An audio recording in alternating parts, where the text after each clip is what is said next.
Hello guys, नमस्ते, सेवारो। आज पनि मेरो मिनी ब्लगमा स्वागत छ। र काकाको घर जाँदैछौँ। यहाँ पुगेपछि बाटो बिर्स्यौँ, यता जाने कि उता जाने भयौँ र हामी यताकै बाटो लाग्यौँ। र यहाँतिर चाहिँ मकै यतिको पाकिसकेको रहेछ, हाम्रोतिर चाहिँ अलिक पाएको छैन।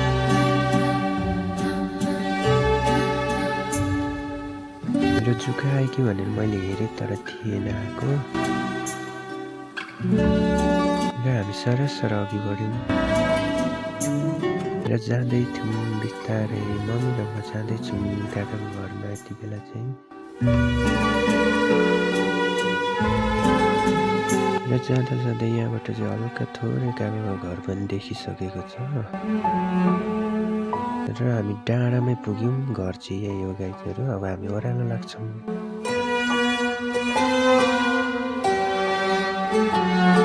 मैले चाहिँ हाँस देखिहालेँ क्या एउटा। घरको पछाडिपट्टि पुग्यौँ। अब हामी सरसर अगाडि जान्छौँ।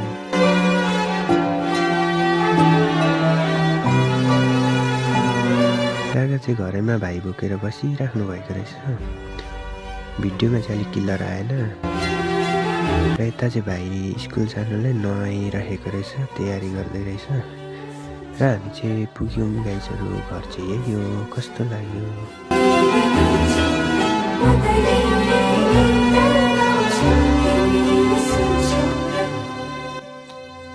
आजको मिनी ब्लग चाहिँ यति नै।